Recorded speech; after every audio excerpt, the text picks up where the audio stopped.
लोकसभा चुनाव के चौथे चरण 13 मई को होने वाली मतदान को लेकर कांग्रेस और भाजपा के बीच बयानबाजी तेज हो गई है। भाजपा प्रदेश प्रवक्ता राज्यपाल सिसोदिया अलीराजपुर के जौबट पहुंचे, जहां उन्होंने मीडिया से चर्चा करते हुए कांग्रेस पर भ्रम फैलाने का आरोप लगाया है।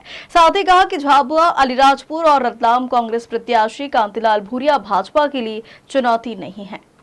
देखिए, कांग्रेस कंफ्यूजन के दौर से गुजर रही है। देश में कांग्रेस क्राइसिस के दौर से गुजर रही है। जहां कंफ्यूजन होता है, जहां क्राइसिस होता है, वहां फिर वो झूठे मुद्दे सेट करने की कोशिश करते हैं। तो राहुल बाबा अभी पूरे देश भर में घूम घूम कर और झूठ बोल बोल कर लोगों में भय और भ्रम की स्थिति पैदा करने का काम कर रहे हैं। जब जोबट में वो आते हैं, अलीराजपुर, झाबुआ, रतलाम संसदीय सीट पर वो आते हैं और जोबट में आकर ये भूल जाते हैं कि यहाँ की जो उम्मीदवार है वो यहाँ की बेटी है, रामपुरा गांव की है, श्रीमती अनीता नागर सिंह चौहान। उनकी अपनी एक लोकप्रियता है और जोबट ने, झाबुआ ने, अलीराजपुर ने ये मन बना लिया है कि वो अपनी बेटी को दिल्ली भेजेंगे सांसद बना के। ऐसे में जब राहुल जी यहाँ आते हैं और सभा 50,000 की जगह 5,000 जनता पर सिमट जाती है, तो फिर वो यहाँ आदिवासी भाइयों के बीच में भ्रम फैला के जाते हैं। वो भ्रम क्या फैला के जाते हैं कि संविधान खतरे में है, लोकतंत्र खतरे में है, आदिवासियों का अस्तित्व खतरे में है। अरे भाई, आदिवासी अंचल में आदिवासियों के लिए भारतीय जनता पार्टी की सरकार ने, मोदी जी ने, डॉक्टर मोहन यादव जी की मध्य प्रदेश सरकार ने जो काम किए हैं वो इसके पहले कांग्रेस जब सत्ता में रही कभी नहीं हुए हैं। हमने आदिवासियों के गौरव को बढ़ाने का काम किया, उनके मान को बढ़ाने का काम किया है। इस क्षेत्र के संपूर्ण विकास की बात कही है और लाभार्थी योजनाओं के माध्यम से, गरीब कल्याण की योजनाओं के माध्यम से हमारे आदिवासी भाइयों बहनों का जीवन स्तर ऊंचा उठाने की बात कही है। तो फिर अब कांग्रेस के पांव तले की जब जमीन खसकती हुई नजर आ रही है, तो राहुल जी इस प्रकार की झूठ मूठ की बात बोलकर जा रहे हैं। निश्चित तौर पर अभी चुनाव में 4 दिन शेष है और अंतिम दौर में भी हमारे भारतीय जनता पार्टी के वरिष्ठ नेता आएंगे। मुख्यमंत्री जी भी पास में भाभरा में, थांदला में कल थे, उसके पूर्व भी एक दौरा हुआ था। तो निश्चित तौर पर पार्टी के सभी लोग अलग अलग स्थानों पर जा रहे हैं। उसी क्रम में जोबट में भी कोई सभा आने वाले समय में आप देखेंगे कि हमारे किसी बड़े नेता यहाँ पधारे। झाबुआ विधायक विक्रांत भूरिया, कांतिलाल भूरिया, मैंने कहा ना साहब, बड़े मियाँ, छोटे मियाँ सुबह मियाँ।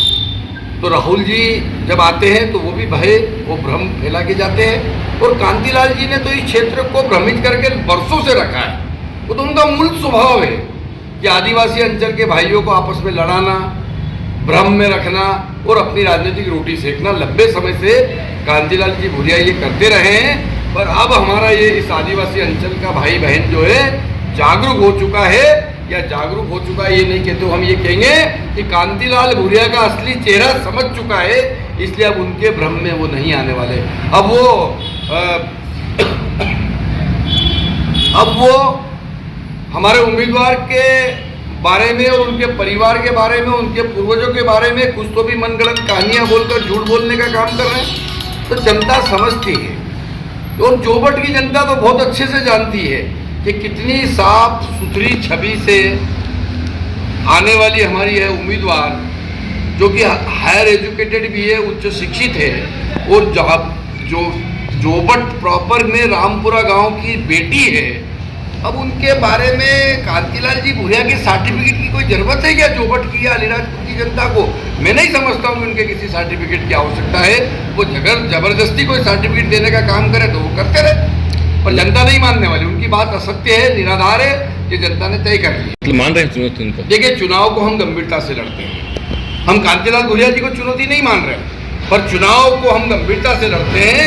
इसलिए हमारे मुख्यमंत्री जी अथक प्रयास कर रहे हैं, परिश्रम की पराकाष्ठा कर रहे हैं। पूरे मध्य प्रदेश में उनके दौरे हो रहे हैं। उसी क्रम में रतलाम में, धार में, थांदला में, झाबुआ जिले में तमाम स्थानों पर उनके दौरे हुए हैं। और पिछले दिनों तो धार में देश के यशस्वी प्रधानमंत्री माननीय नरेंद्र मोदी जी का भी दौरा हुआ है। तो ये जो दौरे हैं ये चुनौती की वजह से नहीं है। हम चुनाव को लेकर गंभीर है। हम चुनाव को लेकर कांग्रेस के जैसे लापरवाह नहीं है कि उनके फॉर्म ही रिजेक्ट हो जाए, उनके उम्मीदवार ही भग जाए, या वो चुनाव को लेकर कुछ तो भी उलझ जुलझ बोल के चले जाए। ये भारतीय जनता पार्टी चुनाव को लेकर गंभीर है। 2024 के चुनाव में हमारे संकल्प पत्र के में किए हुए वादों को पूरा करने के लिए गंभीर है।